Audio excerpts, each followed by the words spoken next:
Well, hey, everybody, and welcome to this midweek review with Mr. John. I, of course, am Mr. John. And for the last couple weeks, we've been talking about this guy named Abram who turned to Abraham, who had a son named Isaac. We're going to kind of jump ahead and we're going to talk about Isaac a little bit, but not much. He's a big part of this story, but we're going to talk about his two sons. You see, Isaac had a set of twins, and they were as different can be.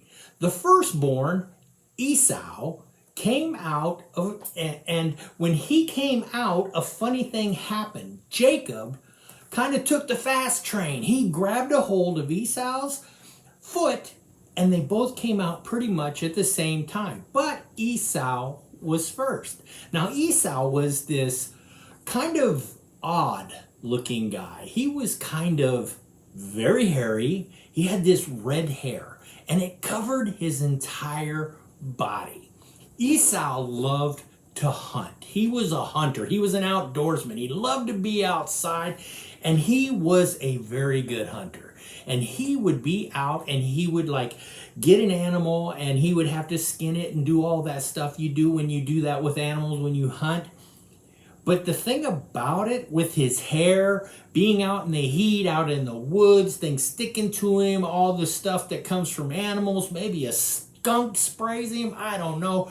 But Esau had a significant smell about him.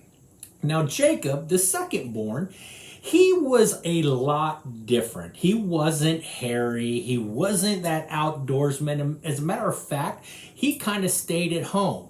Because Esau was kind of this man's guy who went hunting, he was actually Isaac's, his father's, favorite. And Rebekah, who was the mom to both Jacob and Esau, Jacob was her favorite and she liked keeping him around.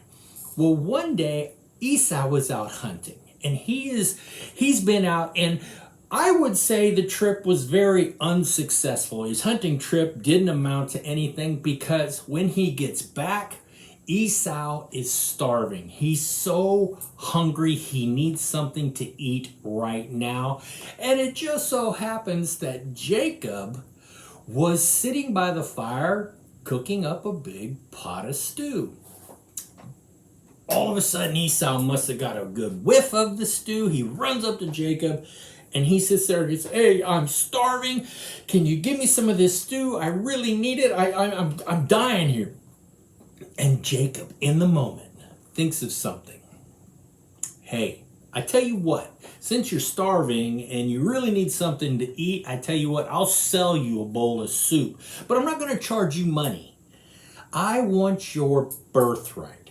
The birthright was something that was given to the firstborn. So when the father was ready to die or died, he would give everything he owned to the firstborn.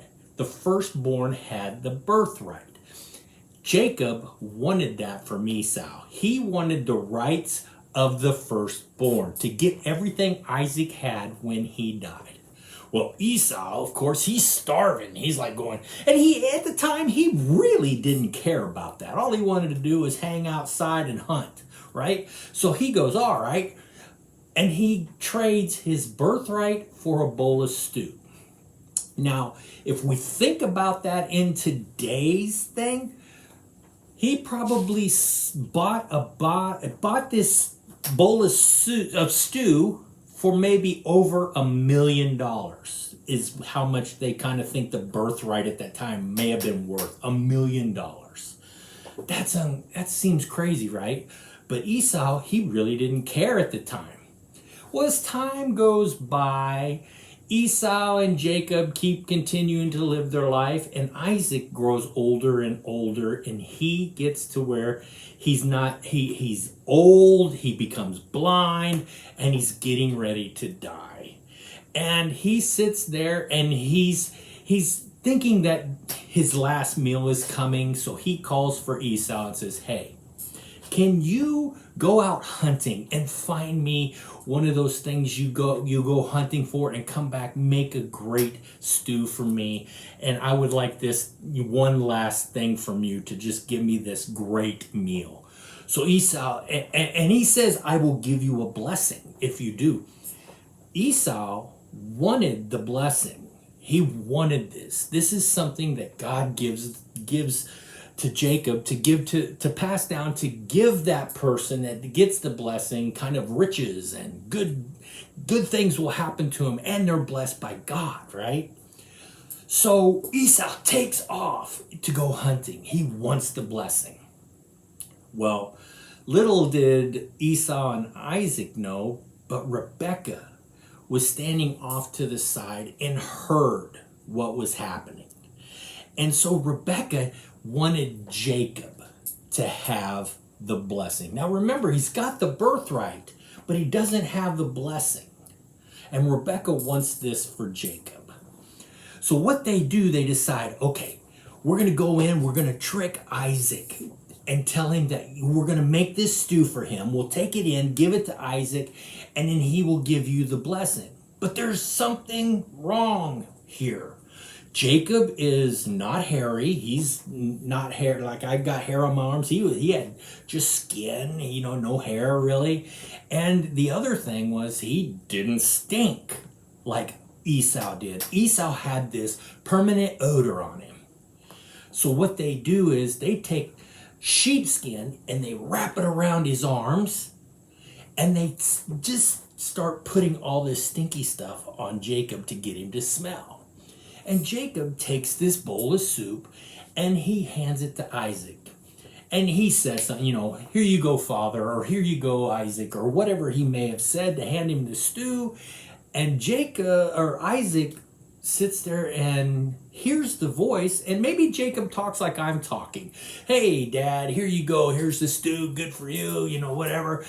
And Jacob goes, well, something's up here. It sounds like Jacob. That doesn't sound like Esau. Esau's supposed to be giving me this.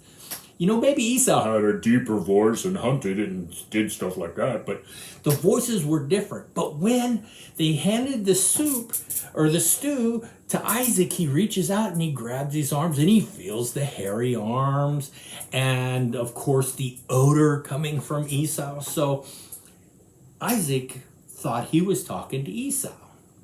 He gives the food to Isaac, and guess what Isaac does? He gives the blessing to Jacob. Now, through all this, when Esau comes back, he's not happy, right? First he asks, hey, Dad, Isaac, do you have a blessing for me? And the blessing that he gives Esau is actually not what Esau thought it would be. He thought he was going to get a blessing for riches and blessings and get God's blessing. And he got the total opposite. He wasn't going to get riches. He was going to struggle with that. He wasn't going to get safety. He was going to be in wars all the time. In this story, we see Jacob kind of was this sneaky guy, but he always craved God and the blessings. Esau seemed to be the good guy in this, but he never really cared about God. And we see in this story that Jacob has a change come about him, and he becomes a true follower of God. He always had God in his heart and trusted God. Now, it shows us that, hey, listen, we mess up. We do things. Not all of us come to know Jesus right away. But our hearts can be changed when Jesus comes into it and the Holy Spirit comes in and changes our heart. We talk about that all the time. And we see this in Jacob. We see that Jacob is kind of crafty and sneaky and does things kind of the way we wouldn't think a good Christian would do it. But does that stop him from becoming a good Christian? No. When we live for God and we live for Jesus, and Jacob does that, in the end, he becomes a devout Christian follower of God. He trains up his kids when he has them to be followers and everything. And Esau turned his back, his anger and his resentfulness and the things he had turned his back totally on God. So God always knows the heart. Hey, we'll continue our story next week a little bit, and we'll talk a little bit more about Jacob and something that really happens that's kind of cool to him. We'll talk about that more next week. Hey, verses coming up. We'll talk to you later. Have a good one, my friends. Bye. Let us do good to everyone, and especially to those who are of the household of faith. Galatians 6:10.